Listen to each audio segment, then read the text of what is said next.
I'm still just a little baby sprout, so I'm by no means an expert, but there's definitely some things I've learned in my time with Final Fantasy XIV that I wish I'd known when I started. Hopefully the following tips in this video will help you avoid making some of those same boneheaded mistakes that I made when I was starting out. First of all, thank you everyone so much for watching. If you haven't checked out my tips for character creation yet, go ahead and pause this video and go check it out now. That one's got even more tips that I wish I could go back in time to tell my slightly younger self. Any road, let's get to it. Let's start with a really straightforward one. If you have the capability at all, you should install to a solid state drive, or an SSD, instead of a mechanical hard drive. An SSD will almost entirely eliminate load times, which can actually be really long on a mechanical drive. PC players likely already have an SSD, and all PS5s come equipped with an SSD as internal storage. But if you don't have an SSD yet, especially you PS4 players, you can grab one that will be more than good enough on Amazon for just $35. I'll leave a link in the description below. If you already have an SSD but you just have the game installed to a hard drive, shame on you. Get that transferred over right now. For those of you who play a lot like MMO players tend to, this will immediately transform your experience. Okay, to be fair, most people already know about this one, and I didn't personally mess this one up myself, but it's worth repeating that Final Fantasy XIV has one of the most generous free trials in all of gaming. You can go all the way through Heavensward, the game's first expansion, and get your character all the way up to level 60. There's a couple of limitations though, like you can't get mail from the in-game mailbox, you can't create a party or add friends. As a workaround though, if you and a friend both want to play together on a free trial, you could ask a third player to invite you to a party and then immediately leave, leaving the two of you to play together to your heart's content. Admittedly, this method will lead to some awkward begging of strangers to invite you to a party, but for players still testing the waters, it could be helpful. The bottom line is that you should wait until you have some kind of incentive to buy the game before paying. This is one case where it's 100% fine to be a mooch for as long as you possibly can. Okay, now I'm definitely guilty of this one. It seems so obvious to me now that I know how the game works, but I have to recommend that you don't play the main story quest or the MSQ as a healer. I love a lot of things about playing White Mage, but its engaging single target rotation isn't exactly one of them. It can be a grind a lot of the time, and since most of my job is supposed to be healing, it doesn't even feel like good practice for when I do run a dungeon. In Final Fantasy, you'll most likely only play through the MSQ once, so do it on a job that makes things a little easier. You can easily switch to a healing job later, and in fact, Astrologian starts at level 30, and the new Sage job from the upcoming Endwalker expansion will start at level 70, so you won't have to be afraid of falling behind. If you're dead set on playing as a healer first, maybe because your friends need a healer in the group, I would recommend playing as Scholar since it shares XP with Summoner. This means you could pretty easily work your way through the MSQ as a DPS, but then play dungeons as a healer. Now that I think about it, since my buddies completely abandoned me, you know who you are. I should probably change my class to finish out the MSQ. I'm considering either Dancer or Gunbreaker since they both start at level 60. If you have any pointers on which one you think would be better for me, please do me a favor and leave me a comment letting me know your thoughts. If you're anything like me, you'll go into the game wondering when do I get to unlock all the cool stuff that comes later? When do I get a mount? When can I advance my class? When do I get the next expansion? When do I unlock Dark Knight? when do I get to meet the Moogles? Hey, I get it, it's a lot of cool stuff. But when you look it up online, you'll inevitably see something that says unlock your mount at level 30 or unlock Dark Knight at level 50. If you are, again, like me, you'll want to rush to start unlocking this stuff as soon as possible. And I'm here to tell you that's a mistake, and here's why. You don't need extra XP like at all. Those things don't actually unlock at level 30 or 50 like they tell you. They unlock after completing the level 30 or 50 quest. To even access that quest, you'll need to have done all the preceding quests in the story. I guarantee that most of the time, the thing holding you back from unlocking something won't be your level, but rather the never-ending chain of quests lying out in front of you. If you just want to do side activities, hey, more power to you, but don't go out of your way to level up quickly. It simply won't help you at all. I think I've made it pretty clear in my short YouTube career that I'm a total dumbass, and I'm still paying the price for this one. It took me way too long to get in the habit of attuning to every aetheryte crystal that I find, resulting in me doing a lot more in-game cardio than I ever thought I would. Just make it a priority to attune to every crystal, especially when you get into a new settlement or town.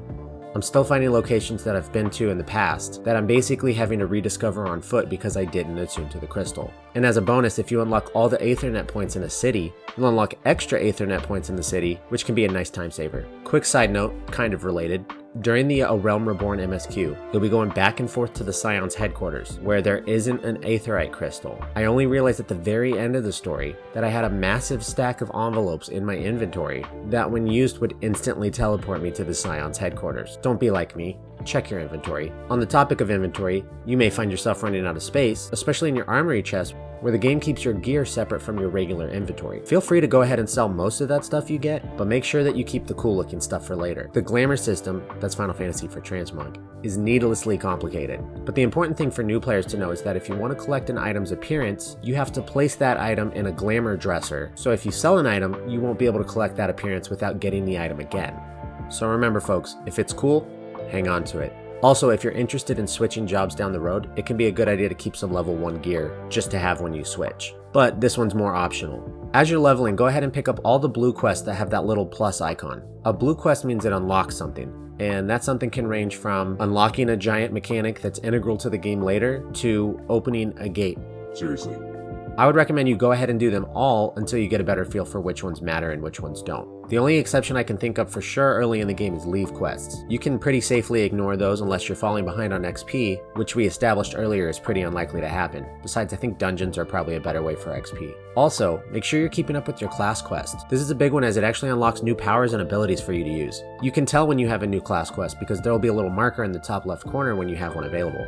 You'd think that would be pretty hard to miss, but lots of players miss it anyways. That would never happen to me though. No way. Definitely not. I'm way too smart for that. Speaking of which, so the game forces you to go to the gold saucer at a certain point, around level 10, and I recommend that you don't ignore it the way I did. First of all, in my haste to rush through the MSQ, I completely forgot to attune to the crystal. Not a big deal, but a little annoying.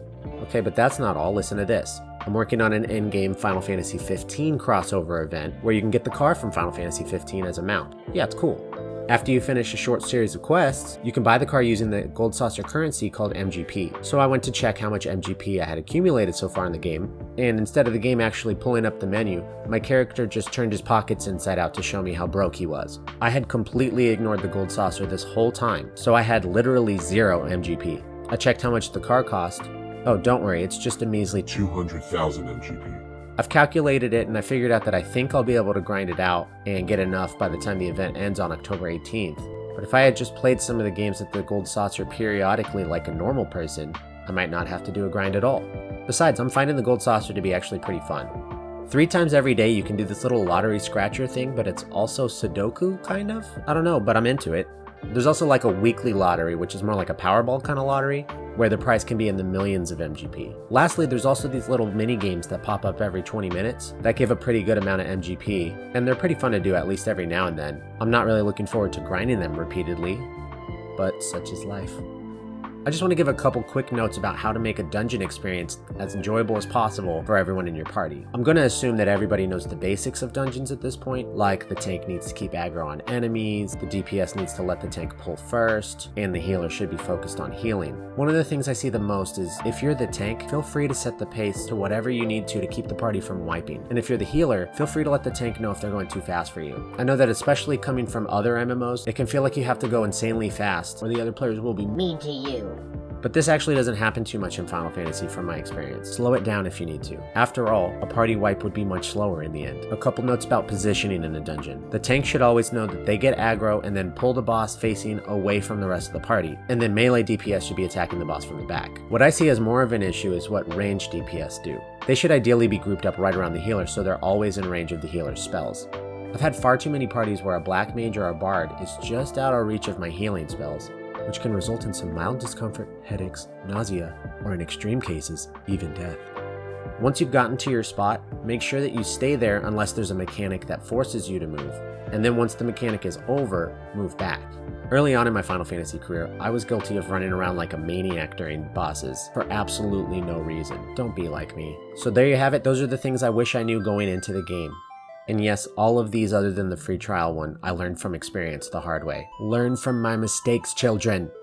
Remember to install on an SSD, play the free trial, don't play the MSQ as a healer, don't worry about your level, attune to everything, keep your cool gear, do the blue quest and class quests, play the gold saucer, and follow my dungeon tips. Do all of those things and you'll be way ahead of where I was, and maybe where I am now. I'm sure I'll continue to figure out more as I keep playing, and as soon as I do, I'll pass it along to you guys.